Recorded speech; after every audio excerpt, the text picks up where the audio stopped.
Okay, so as everyone knows, we start the game placing the terrain. Here we have already started. I clicked the video wrong, so I'm sorry about that. But the thing is, we just place the terrains one each time. After that, the last player to place the terrain places the first husk, and we alternate on that too. After we place all the husks, remember that they have to be at least 10 inches from one another, so cannot be closer than that. After we finish placing the husks, it's time for us to draw our first 7 cards, and we look at them, and we must take a bid. We can open the relics right now, so we already know what we are going for, and we bid for initiative. The first bid, we decide player that we can decide if he wants to choose the deploy zone or to keep the initiative. In this case, he won because he had 3. He chose the deploy zone, so I end up with the blue marked one, and I had the initiative. So just because I decided to deploy first, but I could ask him to deploy first. When we make the first deploy, we put the units there on 6 inches from the border, and we start activating. I chose him to activate first because I had the initiative, so he just used Thundersteps to be close to the relic. Since he only could move, he placed a little bit close to the future battleground. On my turn, I used Morrida's legacy ability that allows me to discard an undead unit, a basic and falling unit, to give its ability to another basic unit. So I gave my Dead at Arms flying, so I wouldn't take damage to flying over the terrain, and placed away from the charge zone. The second activation, you see, he wanted to place his unit on the Noxious round, which would make his unit take 3 damage. Forgot about that, but after a second thought, he decided it was a good move anyway. So I activated Morrida, that I used her Necromancy ability to place the shade I had discarded nearby her. This is a great move because it allows me to put another unit and without spending echo. So I activated the shade because he didn't have any other activations left, and placed near the relic and choose the relic first because I had the initiative. And I got the Harpoon, which is great to drop people into the Nashos round. My opponent got the Berserker one. His unit hits Berserk when it is below half HP, and also gets an extra damage bonus. So for my second relic, I have no idea why, but I chose the bow for my Dead at Arms. It made no sense. The opponent didn't want to choose any of those relics, so he drew a random one, which was the Lightning Rod. It's a great relic. After that, we score our mastery and we hit end round. The game gives us the echo, but we have to draw the 2 cards ourselves. Then the player who doesn't have the initiative chooses to whether or not he wants to challenge it. I didn't want to fight for my initiative because right now I didn't think it was relevant. So he won, and he got to decide if he wants to activate first or not. Sorry, to deploy first or not. He deployed a Cabramala nearby his Thundersteps. You can see that little circle around Thundersteps is the 1 inch mark. And after that, it was my turn to deploy. I had 11 icon left, so I decided to deploy nothing. And during his activation for Thundersteps, he wanted to charge my shade, but I didn't think it was good for me. I gave him some lethargy, and he only had 1 action point for his activation, which means he wouldn't manage to charge me, but he could still make a move. It wasn't worth it for him to move into the noxious terrain, right? I can be there because my shade has flying, and flying units don't take damage from terrain. So he moved just nearby. thought it was too close, so I activate my shade to give him a swing, and it was a hit, so he took 3 damage, and because my harpoon, I can draw him closer to me up to 6 inches. And I did just enough to hit the terrain, so he took another 3 damage. So it was a little shade, giving Thundersteps 6 damage in one attack, and I moved away from him because I don't want to be the target for his charge next turn. After that, it was his activation all over again. I had the Cabra Mauler and the Rider. The Rider has the dash ability, so he can make one move without expending action points, which is a great way to move across the battlefield. So he just moved away from the lava. It was my turn to activate. I chose to activate Morrida. I discarded one of my basic falling units just to give one ability, but the real deal was just to discard it and place it nearby Morrida using again Necromancy. So right now I placed 2 units using her ability without spending Echo. That's too much advantage. And I placed them just nearby my Shade and Morrida in case I want to swap the relics or anything else afterwards. After that activation, my opponent decided to activate Cabra because it was the only unit he had left. Since Cabra wouldn't fit going through that part of the terrain, it was better if he placed him near the other forest terrain, because in this way he wouldn't be in range for my ranged attacks, and he could just extra move with Thundersteps Legacy and charge me on round 3, right?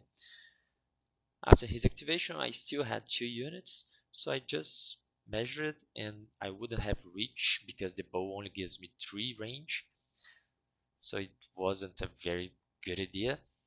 And I had the other archer just placed with Morda.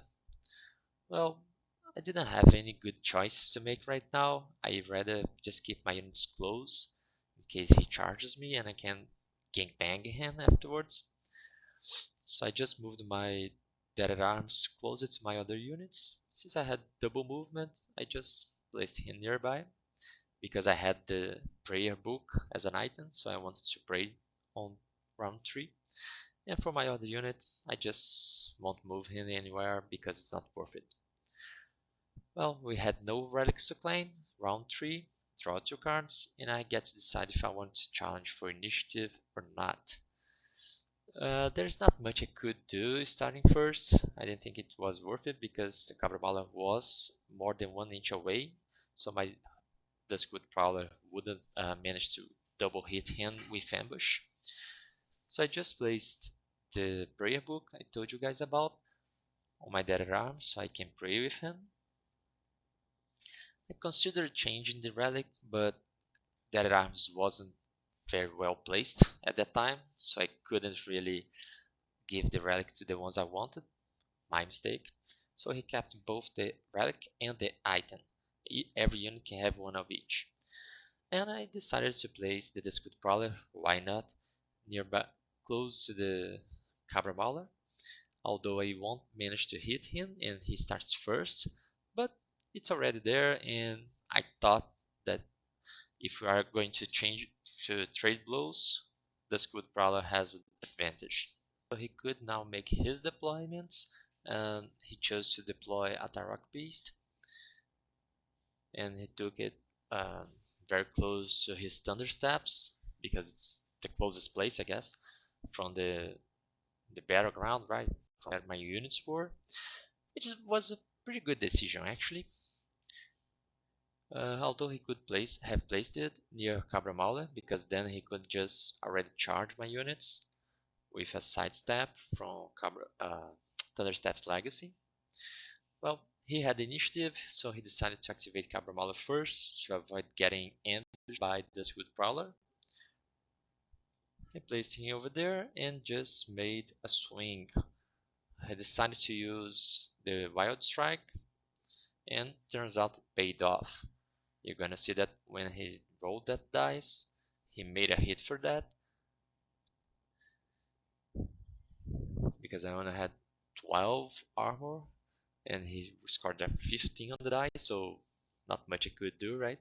I took 5 damage, but he misplaced his unit. He wanted to use knockback, but knockback is only a straight line from the center of the unit to the other unit, so he wouldn't manage to push me the way he wanted. Since it's a friendly game, I allowed him to place his unit where he wanted to, right? So he could push me, which was a great move because then I would manage to hit him twice. I would have to move and hit him just once with my Duskwood Crawler, so I have the disadvantage in this case. I then, since I have more units, I use just my Dead at Arms to pray, so I gain some echo with it to use it later.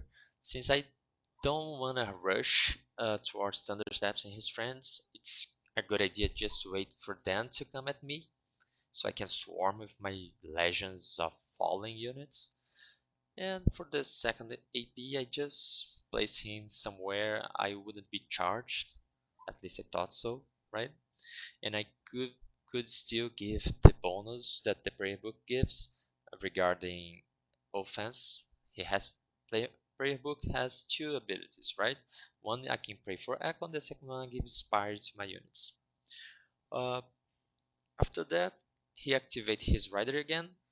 It was a great move because he would use his extra movement to walk over there, and then he would manage to hit my units twice. It was such a great move that I decided not to allow that because it hurts, especially because he was using Thunderous Strike, which makes his first attack, if it hits, it's a critical hit. It was a little bit too dangerous, and I don't want to lose my minions right now. Either way, it was a good move. He moved over there, and he managed to make 2 strikes against my guys. The Undead Legion, the Fallen units, they have little HP, little defense, but they are many, and they cost very little echo, right? So it's okay to lose them to my opponent's activation. The way he moved, and he's going to make his attacks with his rider. A 19, of course, it hits pretty much anything, so it was 4 damage. And the second attack against the archer, it was also a hit. Not good for me, right?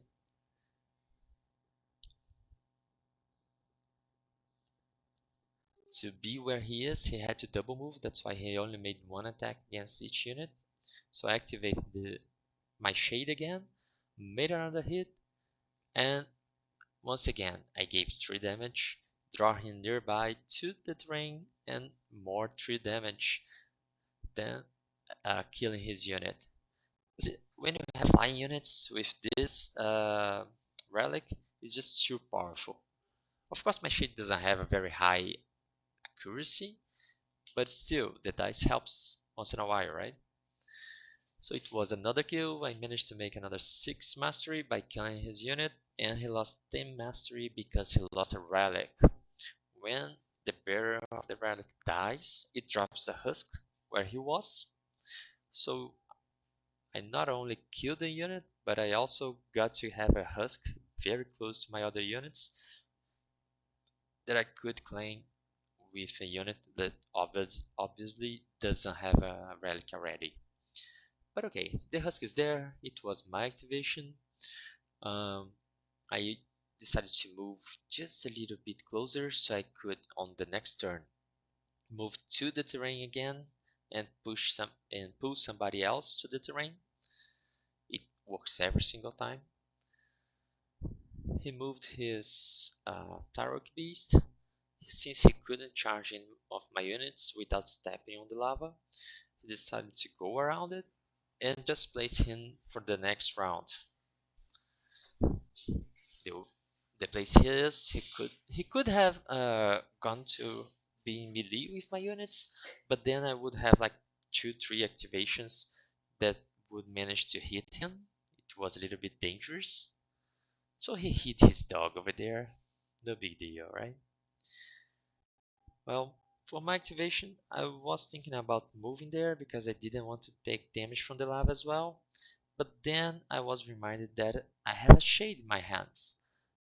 I could repeat the same move I made on round 1. So I discarded the shade, gave flight to my archer, moved him across the terrain, and had a clear shot for the dog. We call him Dog, you don't mind, right guys? The Tarok beast looks like a dog.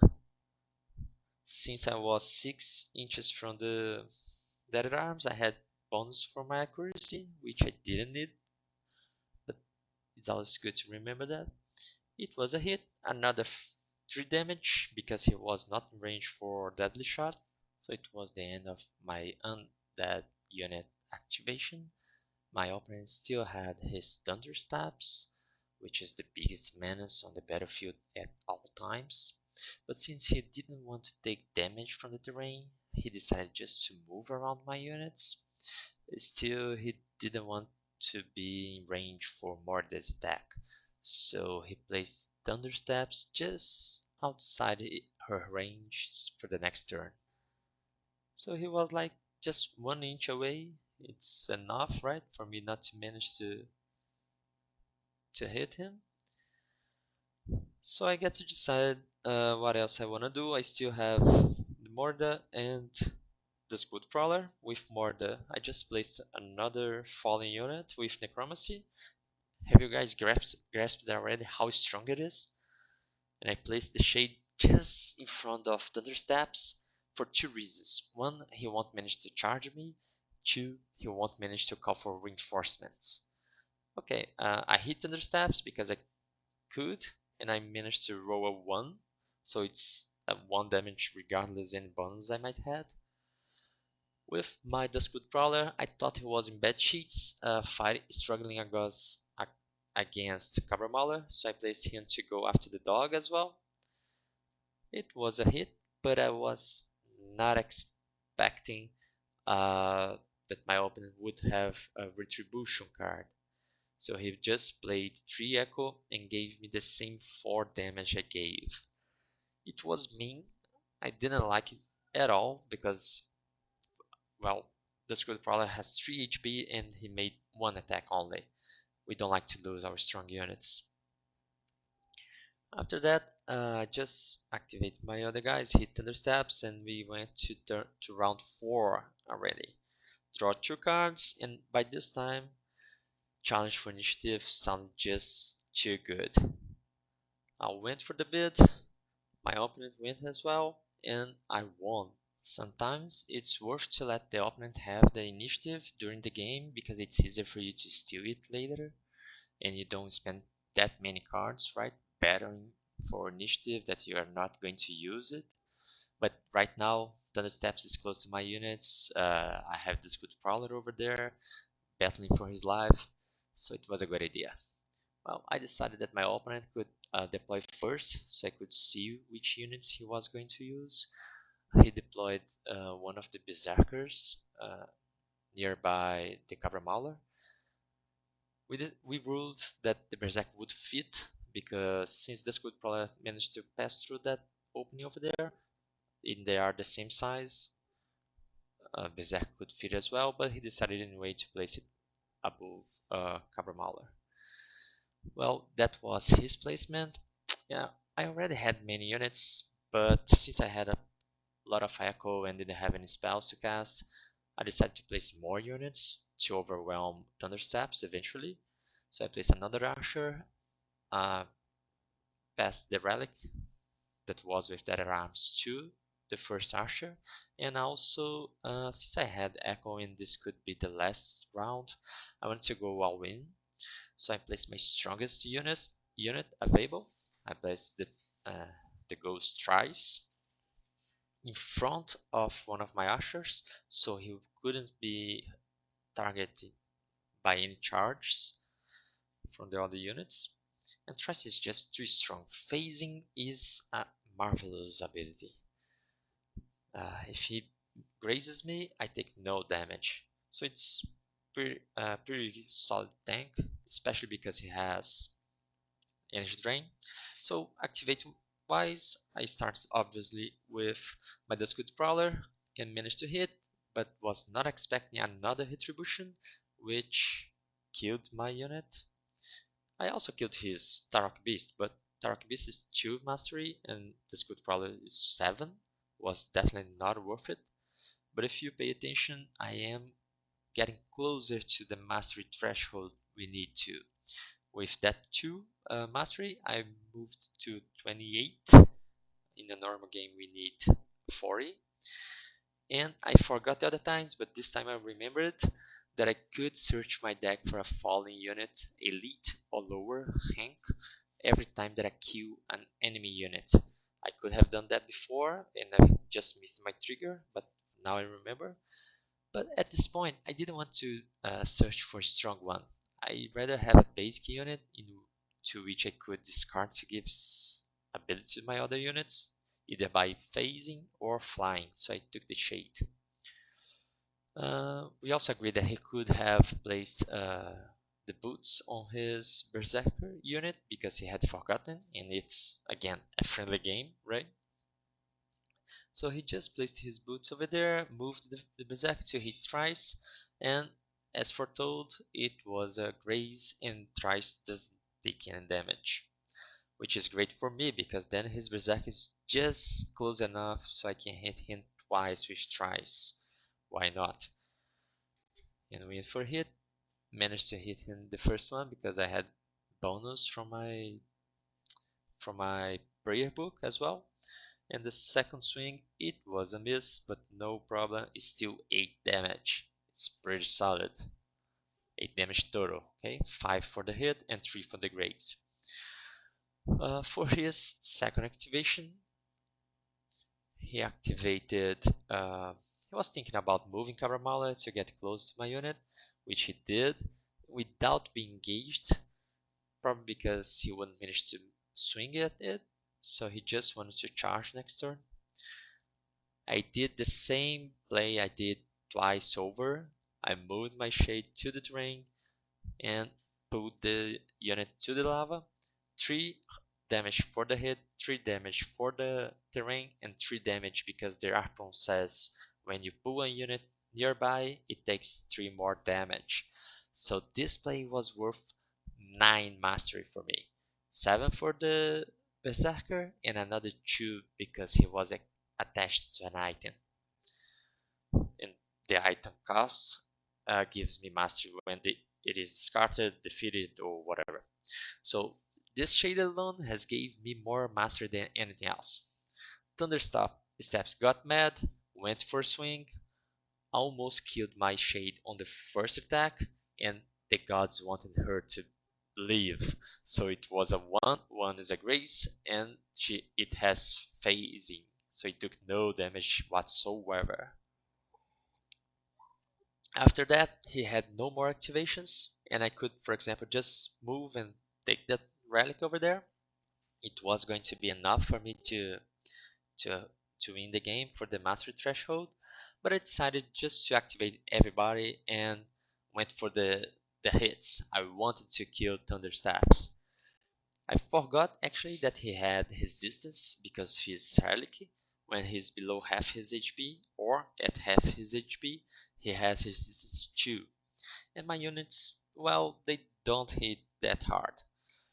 I had this archer was very strong because he had the bow, which he gives him ranged expertise 2, so basically 2 damage for ranged attacks, and he was close enough to have that shot. So on a hit would be 6 damage, but just 4 because of resistance, and the other units just walked around hitting Thundersteps. I managed to roll very good dice on my attacks, well, most of them. And with that 7, it was a miss, no damage. I had still the shade that almost died. It was 2 hits and it managed to give Thundersteps the final blow. It dropped the relic, I got 10 mastery for the kill, and I would still manage to get 20 more mastery for the 2 husks that were were scattered around. Well, that was the game, guys. I hope you have enjoyed, and I see you guys next time.